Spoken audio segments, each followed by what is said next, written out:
Movie की शुरुआत में हमें दिखाया जाता है इस शहर से दूर एक जंगल के हाईवे में एमिली और उसके दोस्त एक रोड ट्रिप पर थे। उन सभी को किसी खास जगह पर जाना था। असल में एमिली की बहन ने बहुत सालों पहले एक वीडियो पोस्ट करी थी और उस वीडियो के पोस्ट होने के बाद वो हमेशा के लिए गायब हो गई और उसको आज तक कोई नहीं देख पाया। एमिली की बहन ने वो वीडियो हाईवे पर एक कन्वीनियंस स्टोर पर शूट की थी। एमिली किसी तरह उस स्टोर पर पहुंचती है और उस स्टोर वाले को अपनी बहन की फोटो दिखा कर पूछने लगती है कि क्या आपने मेरी बहन को यहाँ पर कभी देखा, जिस पर स्टोर वाला सर हिलाकर बोलता है कि नहीं, मैंने उसको कभी नहीं देखा, मगर वो कहता है कि ये लड़की गायब हो गई है। जिस पर एमिली एकदम से चौंक जाती है, लेकिन वो स्टोर वाला एमिली को बताता है कि आज से पहले भी बहुत से लोग अपने रिश्तेदारों के बारे में पूछने आते हैं जो कि अचानक से काफी अरसे से लापता हो गए हैं और इन सभी का कनेक्शन जरूर उस ग्लोरी वैली से जुड़ा है, क्योंकि आज तक जो भी वहाँ पर गया कभी वापस नहीं आया। एमिली बाहर भागते हुए आती है और अपने दोस्तों को बताती है कि मुझे मेरी बहन का एक सुराग तो मिल गया है। फिर ये सभी उस ग्लोरी वैली में जाने का डिसाइड करते हैं और गाड़ी में बैठकर आगे बढ़ते हैं, मगर रास्ते में ही बहुत ही तूफानी बारिश शुरू हो जाती है। काफी मुश्किल रास्ता काटने के बाद ये एकदम से एक ऐसे विजिटर सेंटर में पहुंच जाते हैं जहाँ पर बिल्कुल बारिश नहीं थी, यानी कि हर तरफ तूफानी बारिश होने के बावजूद वो एक ऐसा पर्टिकुलर स्पॉट था जहाँ पर बारिश की एक बूंद भी नहीं थी, जो कि दिखने में काफी वियर्ड था। इसके बाद ये सभी लोग उस विजिटर सेंटर के अंदर चले जाते हैं। उस घर में और कोई भी मौजूद नहीं था, मगर कुछ बहुत ही अजीब चीजें थी, जैसे कि उनको वहाँ पर सामने कैलेंडर पड़ा मिलता है जिसके ऊपर सैटरडे 24 अक्टूबर 1998 की डेट थी, यानी कि आज से 20 साल पहले का वक्त। और हमें वहाँ पर एक ओवर ग्लास मिलता है जो कि ऑलमोस्ट खत्म होने वाला ही था। घर के अंदर तभी ऐप को वहाँ पर एक मिसिंग पर्सन का बोर्ड मिलता है जिसके अंदर एमिलिया की बहन क्लोवर की भी तस्वीर लगी होती है। एमिलिया को इस तरह से महसूस होता है जैसे कि इस घर के बाहर कोई है। वो वहाँ पर चेक करने के लिए जाती है, मगर मैक्स उसको किसी तरह से वापस लेकर आता है। वापस आने पर एमिलिया रजिस्टर के अंदर अपनी बहन मेलिना का नाम देखकर बहुत ज्यादा चौंक जाती है। इनमें से मैक्स ओवर ग्लास पे फोकस करता है तो वो ये देखता है कि उसको किसी ने पलटा हुआ है, यानी कि वो ओवर ग्लास फिर से स्टार्ट हो गया है, जो कि इनमें से तो किसी ने नहीं किया था। तभी हम एक बहुत ही अजीब चीज देखते हैं कि बाहर किसी ने ऐप की गाड़ी को स्टार्ट करके जंगल की तरफ ले जा रहा था, लेकिन ये लोग डिसाइड करते हैं कि गाड़ी के पीछे कोई नहीं जाएगा क्योंकि हो सकता है उसके अंदर बैठा इंसान इनके लिए खतरा साबित हो सके। अब इनमें से एमिलिया, मैगन और मैक्स नीचे बेसमेंट की तरफ जाते हैं। इन सबको बेसमेंट में भी बहुत सारी विंडोज नजर आती हैं जो कि दिखने में बहुत ही वियर्ड थी। उसी वक्त अचानक से एक मास्क लिए आदमी जिसके हाथ में कुल्हाड़ी थी, पहले वो नीना को बहुत ही बेरहमी से मार देता है और अब वो एक एक करके मैगन और मैक्स को भी बहुत ही बुरी तरीके से मार देता है। एमिलिया जो कि वहाँ से भागने की कोशिश करती है, मगर वो मास्क वाला आदमी एमिलिया को भी मार देता है। इसके बाद हमें दोबारा से ओवर ग्लास दिखाया जाता है जो कि अपने आप ही वापस पलट जाता है और तभी हम देखते हैं कि ये पांचों फिर से जिंदा खड़े हैं और ये तब का वक्त था जब ये लोग रात में घर के अंदर इंटर होते हैं और ओवर ग्लास को पहली मर्तबा चेंज होते देखते हैं, जिसका मतलब है कि ये सारी गेम टाइम लूप की है। ये सभी देख के काफी ज्यादा परेशान और हैरान थे क्योंकि इनको याद था कि पिछली रात सबके सब मर चुके हैं। मगर यहाँ पर जो सबसे वियर्ड बात थी वो ये थी कि अब मिसिंग पर्सन बोर्ड के ऊपर इन पांचों की भी तस्वीरें लग चुकी थी, जिसको देख अब ये सभी लोग यहाँ से निकलने की सोचते हैं, मगर तभी घर की तमाम लाइट्स ऑफ हो जाती हैं और मैगन भी पोजेस्ड हो जाती है। अब मैगन यहाँ पोजेस्ड हालत में ही मिसिंग पर्सन बोर्ड की तरफ इशारा करती है और वहाँ पे जितनी भी तस्वीरें थी उन्हीं की तरह बात करने लगती है, जैसे कि वो बताना चाह रही हो कि ये सभी इन्हीं की तरह टाइम लूप में फंस गए थे और फिर इसके बाद कभी वो यहाँ से बाहर नहीं जा पाए। तभी मैगन एकदम से नीचे गिरती है और उसकी मौत हो जाती है। बाकी के सभी लोग घर के अंदर दरवाजे और खिड़कियों को लॉक करने लगते हैं। इसी दौरान एमिलिया को अपनी बहन मेलिनिया की बाहर से आवाज आती है और सबके मना करने के बावजूद भी वो किसी तरह बाहर भाग जाती है। तभी इनको इस विजिटेड सेंटर के सामने एक खंडर और टूटा हुआ घर नजर आता है जो कि पहले इस जगह पर मौजूद नहीं था और कुछ ताकतें एमिलिया को इस घर के अंदर खींच कर ले जाती हैं। मैक्स उसको बचाने की काफी कोशिश करता है। अब उस घर के अंदर एमिलिया को एक बहुत ही डरावनी सी बुरी औरत मिलती है जो कि एमिलिया पर हमला करके उसको कहती है या तो तुम पूरी रात सुबह तक सरवाइव कर जाओ या फिर ना खत्म होने वाली इस रात का हिस्सा बन जाओ। बस इतना ही कहना था कि वो बूढ़ी औरत कंकाल में तब्दील होकर उसकी मौत हो जाती है, मगर तब ही एमिलिया भी पोजेस्ड हो चुकी थी। मैक्स एमिलिया को बचाने के लिए इसी खंडर जैसे घर में एमिलिया के पीछे आता है, पर दूसरी तरफ एब नीना को किसी तरह से समझा कर गाड़ी में बिठाता है और यहाँ से निकलने को कहता है। थोड़ा ही आगे जाने जाने पर इनको एक बहुत ही क्रीपी सा मॉन्स्टर नजर आता है। अब इनके पास वापस आने के अलावा और कोई चॉइस नहीं थी। तभी वहाँ पर वही मास्क वाला आदमी आ जाता है जो कि पहले एब और फिर नीना को भी बेरहमी से मार देता है। मैक्स को घर के अंदर टीवी पर एक चलती माइनिंग एक्सीडेंट की न्यूज नजर आती है और साथ ही कुछ क्रीपी क्रिएचर्स की ड्राइंग्स पड़ी होती हैं। उसी के साथ एक जोकर वाली डॉल भी नजर आती है। शायद इस सब का कनेक्शन मूवी के आगे जाकर हमें मिले।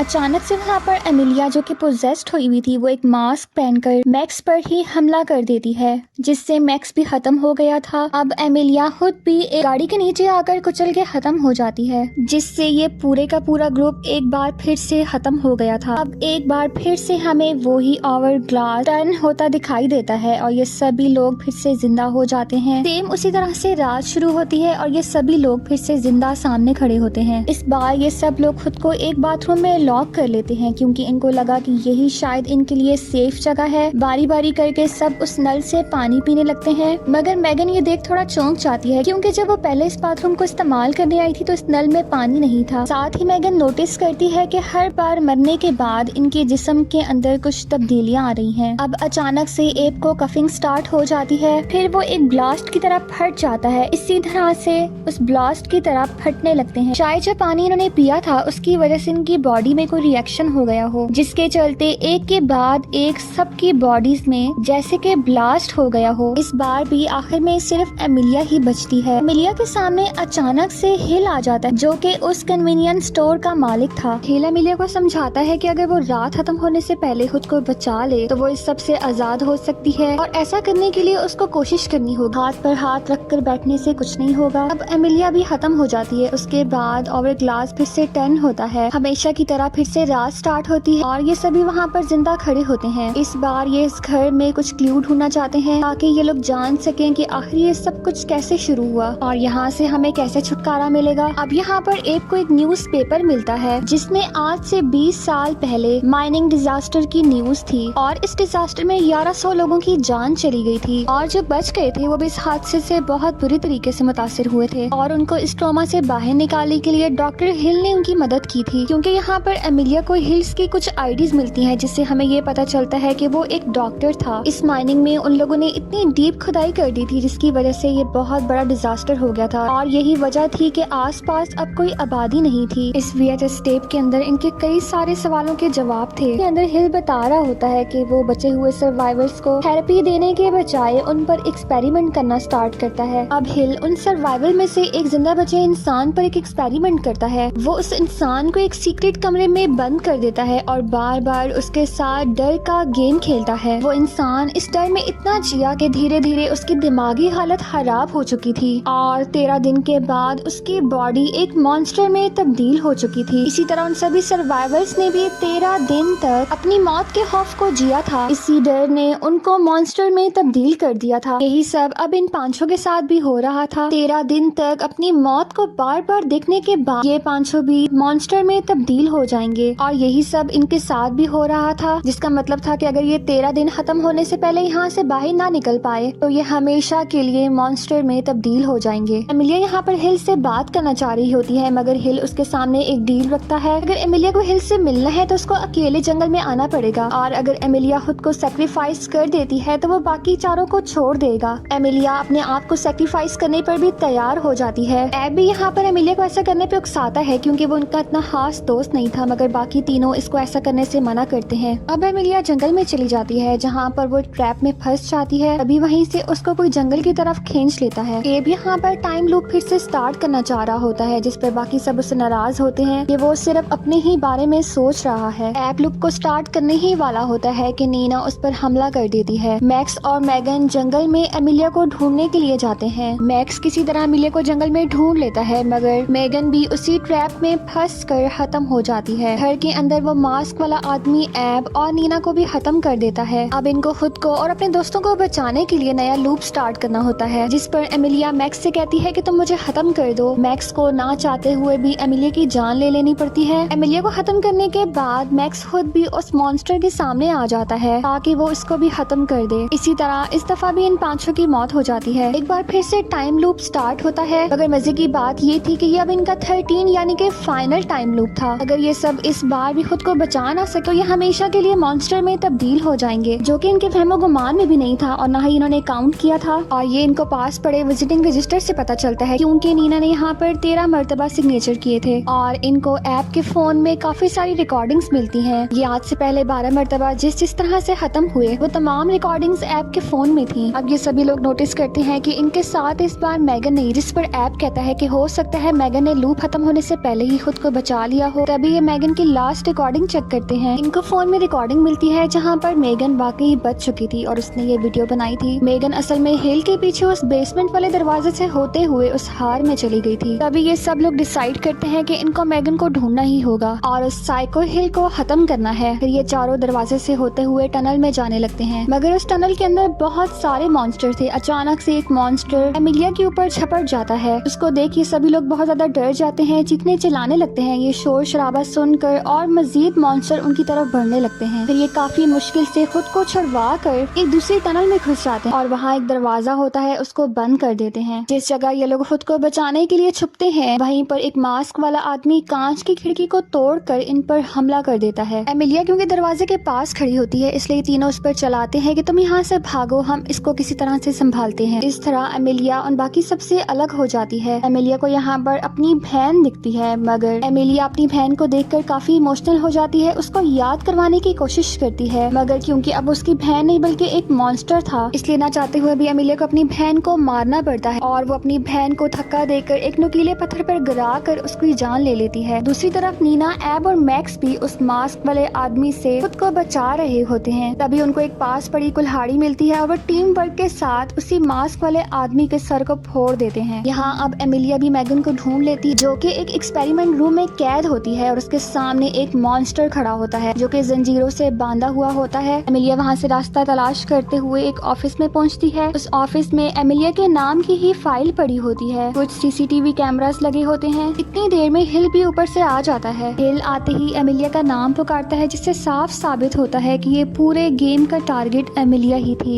डॉक्टर हिल एमिलिया की लाइफ के बारे में सब कुछ जानता था, उसकी ट्रॉमा के बारे में, उसकी डिप्रेशन के बारे में और किस तरह वो अपनी बहन क्लोवर को खोने के बाद टूट सी गई थी। वहीं से हिल ने एक प्लान बनाना शुरू किया जिसमें उसने एमिलिया को यहाँ पर लाने के लिए पूरी स्ट्रेटेजी प्लान की। अगर एमिलिया के बाकी साथियों की बात की जाए तो सब गलती से डॉक्टर हिल के प्लान का हिस्सा बन गए थे। क्लोवर और बाकी तमाम सर्वाइवर्स का गायब होने का सिर्फ एक ही रीजन था कि वो अपने डर से बच नहीं पाए। सभी लोग हमेशा के लिए उस इल्यूजन में फंस गए जो कि डॉक्टर हिल ने बनाया था। इसी इल्यूजन ने उन्हें एक्सट्रीम स्टारवेशन तक पहुंचा दिया जिसकी वजह से वो सभी लोग खत्म हो गए। एमिलिया को ये बात तब समझ आई जब एमिलिया ने इस ऑफिस में पहुंचने के लिए रास्ते में ढेर सारी गली सड़ी लाशें देखी। उसी वक्त एमिलिया की नजर छत पे पहुंचती है जहाँ से पानी टपक रहा था और वो टेबल के ऊपर गिर रहा था। ये वही जहर भरा पानी था जो कि एमिलिया और बाकी इसके तमाम साथी पी कर ब्लास्ट होने लगे थे। अब एमिलिया छुपके से हिल की कॉफी का कप टेबल पर से थोड़ा सा आगे कर देती है जहाँ पर वो पानी टपक रहा था ताकि वो तमाम जहरीला पानी उस कप के अंदर इकट्ठा हो जाए। जैसे ही डॉक्टर हिल वो कॉफी पीने लगता है उस पॉइजन कॉफी से डॉक्टर हिल का भी वही हशर हुआ था जो कि एमिलिया और बाकी इसके सभी दोस्तों ने तकलीफ झेली थी। अब एमिलिया का अगला टारगेट मैगन को बचाना था जिसको एक मॉन्स्टर खींचकर एक्सपेरिमेंट रूम में ले गया था। एमिलिया भागते हुए जाकर मैगन को बचाती है। मैगन को बचाने के बाद अब ये दोनों मैक्स की हेल्प करने के लिए जाते हैं। फाइनली हम देखते हैं यहाँ पर कि अगली सुबह का सूरज तलू हो गया था, मगर ये सभी लोग अब तक जिंदा थे जो कि इस बात का सबूत था कि सब के सब डॉक्टर हिल के साइकोलॉजिकल गेम से बाहर निकल गए थे। अगर इनमें ऐब नहीं बच पाता, ये अब तक डॉक्टर हिल के बनाए हुए सबसे पहले सर्वाइवर्स थे जिन्होंने इस गेम को पास कर लिया था। इसके बाद हमें एक सीसीटीवी कैमरास की फुटेज दिखाई जाती है जहाँ पर डॉक्टर हिल के जाने के बाद एक ब्लैक कलर की वैन आकर वहाँ पर रुकती है, लेकिन उस वैन में आए लोगों को ये नहीं मालूम था कि ये इनकी जिंदगी की सबसे बड़ी गलती होने वाली है। ये मूवी यहीं पर ब्लैक वैन के साथ खत्म हो जाती है।